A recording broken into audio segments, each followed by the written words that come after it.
Hello students, नवांकुर डिजी lessons में आप सभी का स्वागत है। आज हम अध्याय 2 भारत के संसाधन रिसोर्सेज ऑफ इंडिया, इसके अंतर्गत कृषि, फसलें, खनिज एवं शक्ति के साधन, इनका विस्तृत वर्णन करेंगे। मैं आशा करती हूँ कि आप सभी नोट्स बना रहे होंगे। तो सबसे पहले कृषि शब्द से आशय क्या है, यदि हम देखें तो यदि कोई आपके सामने कृषि या कृषक शब्द कहता है तो आप ये मान के चलेंगे कि वह व्यक्ति खेती कर रहा होगा। लेकिन वर्तमान युग में कृषि शब्द व्यापक अर्थ में प्रयुक्त होने लगा है। इसमें केवल खेतीबाड़ी ही नहीं आती, अपितु वन, मछली पालन, पशुपालन, दुग्ध उत्पादन को भी सम्मिलित किया जाता है। इस प्रकार आज कृषि शब्द एक विस्तृत शब्द बन गया है। तो आप समझ गए होंगे कि खेती करना ही केवल कृषि नहीं है, अपितु यदि आप अन्य कार्य जो मैंने बताए वो करते हैं तो भी आपको कृषक की श्रेणी में ही रखा जाएगा। अब भारतीय अर्थव्यवस्था में कृषि का क्या योगदान है? तो भारतीय अर्थव्यवस्था में कृषि का योगदान, भारतीय कृषि संसार की लगभग 17% जनसंख्या का भरण पोषण करती है और हमारी जनसंख्या का 2/3 भाग कृषि पर निर्भर करता है। फिर भारतीय कृषि में देश की लगभग 2/3 श्रम शक्ति लगी हुई है, यानी 75%। इसके द्वारा अप्रत्यक्ष रूप से अनेक लोगों को रोजगार मिला है। अप्रत्यक्ष मतलब क्या है कि आप ये ना समझें कि आपको खेत में ही जाके काम करेंगे तभी आपको कृषि रोजगार देगी। इसके अलावा यदि आप खेती से संबंधित कोई भी व्यापार कर रहे हैं, दुकान कर रहे हैं, मान लीजिए आपने एक बीज या खाद की दुकान की है, या फिर आपने कृषि में लगे हुए जो भी संयंत्र हैं उनका किसी तरह का कोई व्यापार करते हैं, तो ये अप्रत्यक्ष रोजगार कहलाएगा। तो कृषि अप्रत्यक्ष रूप से भी अनेक लोगों को रोजगार देती है। कृषि में बड़ी संख्या में लोगों को रोजगार देने की संभावनाएं छिपी हैं। हमारे वस्त्रों के लिए कच्चा माल भी कृषि से ही मिलता है, जैसे कपास, जूट, रेशम, चमड़ा आदि उद्योग भी कृषि क्षेत्र की ही देन है। इस प्रकार कृषि उत्पादन पर आधारित आय में कृषि का योगदान लगभग 34% है। भारतीय कृषि देश की बढ़ती हुई जनसंख्या का भरण पोषण कर रही है। इसके द्वारा ही भोजन में कार्बोहाइड्रेट, संतुलित आहार हेतु प्रोटीन, वसा, विटामिन्स आदि प्राप्त होती हैं। इसके संबंध में महात्मा गांधी कहते हैं, जीवन कृषि पर ही निर्भर करता है। जहाँ कृषि लाभदायक नहीं है वहाँ स्वयं जीवन भी लाभदायक नहीं हो सकता। तो चलिए, ये हमने देखा भारतीय अर्थव्यवस्था में कृषि का क्या महत्व है या क्या योगदान है। अब हम देखेंगे भारत की प्रमुख फसलें कौन कौन सी हैं। तो भारत में फसलों का वर्गीकरण 2 प्रकार से किया जाता है। पहला प्रकार है मौसम के अनुसार और दूसरा है अध्ययन की दृष्टि से। मौसम के अनुसार फिर से इनको 3 भागों में विभाजित किया गया है। पहला है खरीफ की फसलें, दूसरा है रबी की फसलें और तीसरा है जायद फसलें। अध्ययन की दृष्टि से इन फसलों को 2 भागों में विभाजित किया गया है, खाद्यान्न फसलें और नगद एवं व्यापारिक फसलें। तो ये पूरी सारणी में आपने कृषि फसलों का वर्गीकरण देखा।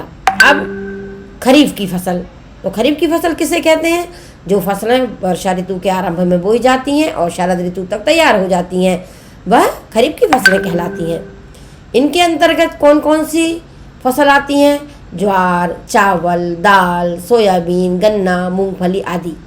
ये सभी कौन सी फसल हैं? खरीफ की फसल हैं। अब आ गई रबी की फसल। तो रबी की फसलें शरद ऋतु के आगमन पर अर्थात दशहरे के पश्चात अक्टूबर-नवंबर में बोई जाती हैं और ग्रीष्म ऋतु के आरंभ में मार्च-अप्रैल तक तैयार हो जाती हैं। रबी की फसलों में कौन कौन सी फसलें आती हैं? तो रबी की फसलों में गेहूँ, चना, सरसों, तंबाकू आदि फसलें आती हैं। इसके बाद जो अगली फसल है वो जायद फसलें हैं। तो जायद फसलें किसे कहते हैं? तो ग्रीष्म ऋतु में पैदा की जाने वाली सब्जियां और हरे चारे की खेती जायद फसलें कहलाती हैं। अगली जो फसल है वो है खाद्यान्न फसलें। खाद्यान्न फसलों से आशय उन फसलों से है जो भोजन के लिए मुख्य पदार्थ के रूप में अपना कार्य करती हैं, जैसे चावल, ज्वार, मक्का, चना, अरहर आदि। अब आखिरी जो फसल है वो है नगद एवं व्यापारिक फसलें, जो प्रत्यक्ष रूप से भोजन के लिए उत्पन्न नहीं की जाती, वरन उन्हें बेचकर नगद राशि प्राप्त की जाती है। इसमें कपास, जूट, चाय, कॉफ़ी, सोयाबीन, तंबाकू, गन्ना आदि फसलें आती हैं। इसके बाद जो टॉपिक आया वो है कृषि विकास हेतु किए गए सरकारी प्रयास। इसके अंतर्गत सबसे पहले हम अध्ययन करेंगे हरित क्रांति का। तो बच्चों, यहाँ क्रांति से मतलब किसी भी तरह का युद्ध या लड़ाई झगड़े से नहीं है, वरन क्रांति का अर्थ है बदलाव। किसी भी जगह यदि किसी भी चीज़ में कोई बदलाव होता है तो उसे हम क्रांति कहते हैं। तो पहली क्रांति है हरित क्रांति। हरित क्रांति का तात्पर्य कृषि उत्पादन में उस तीव्र वृद्धि से है जो अधिक उपज देने वाले बीजों, रासायनिक उर्वरकों व नई तकनीक के प्रयोग के परिणाम स्वरूप हुई है।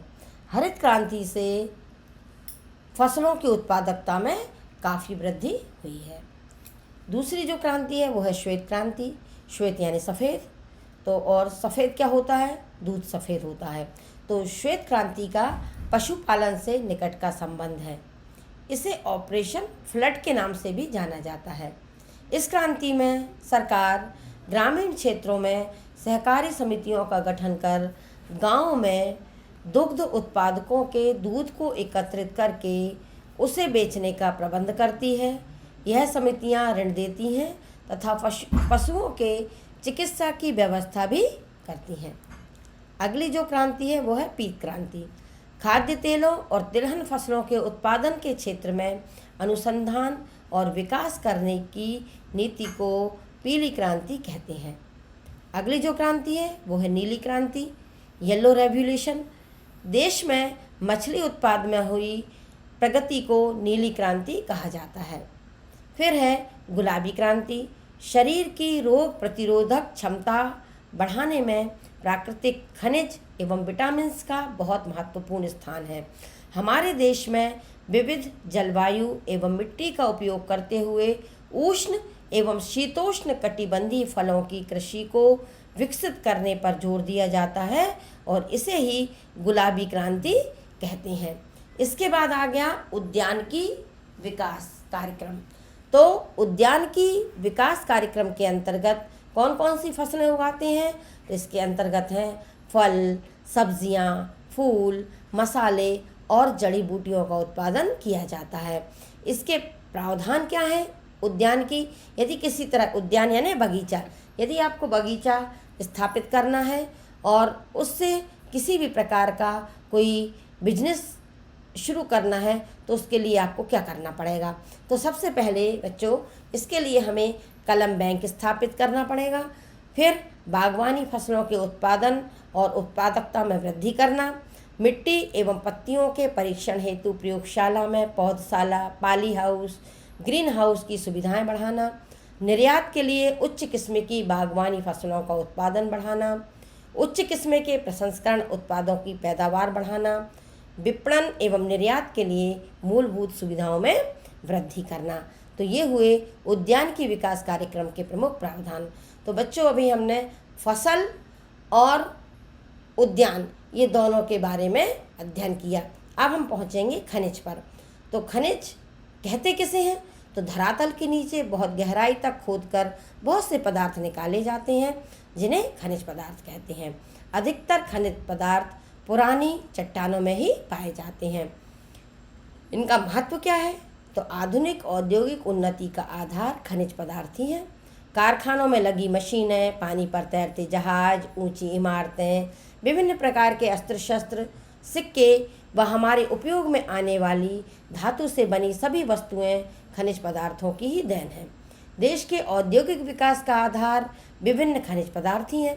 यदि मानव समाज के पास खनिज न होते तो आज औद्योगिक उत्पादन व विकास बहुत कम होता। प्राचीन समय में जब मानव धातु व शक्ति के साधनों से परिचित नहीं था, तब वह पत्थर व अन्य कठोर वस्तुओं का उपयोग अपने लिए करता था। आज मनुष्य को नाना प्रकार के खनिज पदार्थों का ज्ञान है। हर देश अपने औद्योगिक विकास के लिए आवश्यक खनिज पदार्थों का आयात कर रहा है। ठीक है, तो ये तो हुआ महत्व। अब हम आ गए खनिज पदार्थ के कितने भाग हैं। तो खनिज पदार्थों को दो भागों में बांटा जा सकता है। पहला है लोह धातुएं और दूसरा है अलोह धातुएं। लोह धातुओं किसे कहते हैं? जिन धातुओं में लोहा पर्याप्त मात्रा में होता है वे लोह धातुएं होती हैं, जैसे लोहा, मैग्नीज, क्रोमाइड, टंगस्टन और बेरिल आदि लोह धातुएं हैं। अलोह धातुएं जिनमें लोहा नहीं होता, तांबा, सोना, चांदी, सीसा, जस्ता, बॉक्साइट आदि ये अलोह धातुएं हैं। तो बच्चों, अब जो नक्शा आपको सामने दिख रहा है, उस नक्शे में आप देख सकते हैं कि किस राज्य में कौन सी धातु पाई जाती है। तो आप इसका अध्ययन करें। इसके बाद है खनिज पदार्थों का संरक्षण। अगर खनिज पदार्थ है तो हमें उनका संरक्षण भी करना पड़ेगा। तो उसके लिए हमें कौन कौन से तरीके अपनाने पड़ेंगे। तो इसमें पहला तरीका है, प्रत्येक राष्ट्र यह समझे कि प्रकृति की यह संपदा आने वाली पीढ़ियों के लिए भी है। इसलिए आर्थिक विकास की दौड़ में खनिज पदार्थों का दोहन सीमित कर दे। वातावरण प्रदूषित करने वाले पदार्थों का उपयोग बंद किया जाना चाहिए। खनिज पदार्थों के विकल्प की खोज की जानी चाहिए। संयुक्त राष्ट्र हर देश द्वारा खनिज पदार्थों के दोहन व उपयोग पर निगरानी रखे। इस तरह से हम खनिज पदार्थों का संरक्षण कर सकते हैं। फिर आया जो अगला टॉपिक है, वो है शक्ति के साधन। तो शक्ति के साधन, उनके प्रकार, वितरण, उपयोग व संरक्षण, ये हम अब अध्ययन करेंगे। तो शक्ति के साधन कहते किसे हैं? मानव अपनी विभिन्न क्रियाओं हेतु शक्ति के जिन स्रोतों का उपयोग करता है वे शक्ति के साधन कहलाते हैं। प्राकृतिक आधार पर शक्ति के दो साधन होते हैं। पहला है क्षयशील साधन और दूसरा है नव्यकरणीय साधन। क्षयशील साधन वे साधन हैं जो सीमित अवस्था में हैं तथा उपयोग के बाद समाप्त हो जाते हैं, जैसे कोयला, खनिज तेल और प्राकृतिक गैस। अगला है नवीकरणीय साधन, जिनके समाप्त होने का कोई भय नहीं होता, जैसे पवन ऊर्जा और सौर शक्ति। पवन ऊर्जा यानी ना कभी हवा खत्म होगी और ना कभी सूर्य की रोशनी खत्म होगी। ये नवीकरणीय साधन है। भारत में शक्ति के साधनों की स्थिति इस प्रकार है। पहला पारंपरिक ऊर्जा स्रोत और दूसरा गैर पारंपरिक ऊर्जा स्रोत। पारंपरिक ऊर्जा स्रोत क्षयशील साधन है और गैर पारंपरिक ऊर्जा स्रोत नव्यकरणीय साधन है। पारंपरिक के अंतर्गत कोयला, खनिज तेल, प्राकृतिक गैस एवं विद्युत आती है। गैर पारंपरिक के अंतर्गत सौर ऊर्जा, पवन ऊर्जा, जैविक ऊर्जा, भूतापीय ऊर्जा आदि आते हैं। कोयला एक पारंपरिक स्रोत है। कोयला कहाँ मिलता है और इसका उपयोग क्या है, ये जानेंगे। आधुनिक औद्योगिकरण के शुभारंभ एवं विकास का श्रेय कोयला को है। कोयला को उद्योग धंधों की जननी कहा जाता है। यह अवसादी चट्टानों में मिलता है। इसके 4 प्रकार होते हैं: एंथ्रेसाइट, विटुमिनस, भूरा या लिग्नाइट और पीट। इसके बाद जो पारंपरिक ऊर्जा स्रोत है वो है खनिज तेल। ये कहाँ मिलता है? तो पृथ्वी के गर्भ से निकाले जाने वाला तेल खनिज तेल कहलाता है। इसे पेट्रोलियम भी कहते हैं। पृथ्वी के गर्भ में यह नमकीन जल और गैसों के साथ मिला रहता है। सबसे नीचे जल रहता है, इसके ऊपर नमकीन जल, इसके ऊपर नमकीन तेल और सबसे ऊपर गैस होती है। खनिज तेल अवसादी चट्टानों में मिलता है। अगला जो स्रोत है वो है प्राकृतिक गैस। प्राकृतिक गैस ऊर्जा का एक उपयोगी साधन है। प्राकृतिक गैस की मांग बढ़ने के कारण क्या है? तो प्राकृतिक गैस की मांग बढ़ने के निम्नलिखित कारण हैं। इसका उत्पादन एवं वितरण आसान एवं कम खर्चीला है तथा संचार के लिए इसे कम स्थान की आवश्यकता होती है।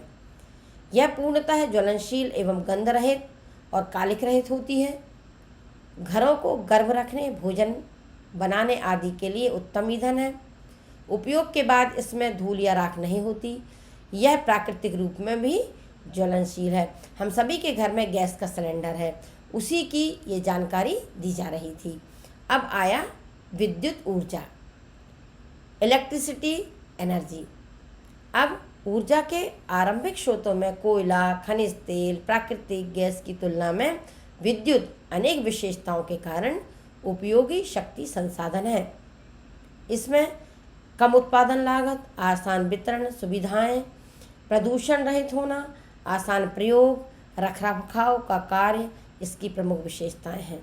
इन विशेषताओं के कारण आज बिजली आम आदमी की ज़रूरत बन गई है।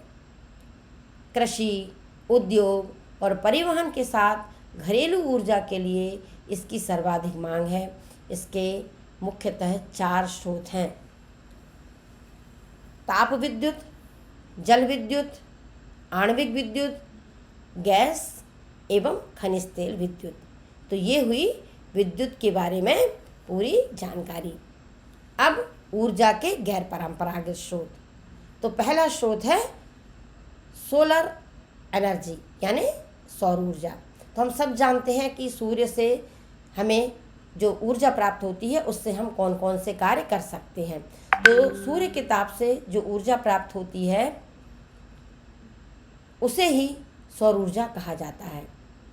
सौर ऊर्जा का उपयोग पानी को गर्म करने तथा भोजन पकाने, जगह को गर्म रखने, वस्तुओं को सुखाने, पानी को शुद्ध करने एवं फसलों को पकाने, प्रकाश एवं मशीन के संचालन के लिए किया जाता है। अगली जो ऊर्जा है वो है पवन ऊर्जा यानी विंड एनर्जी।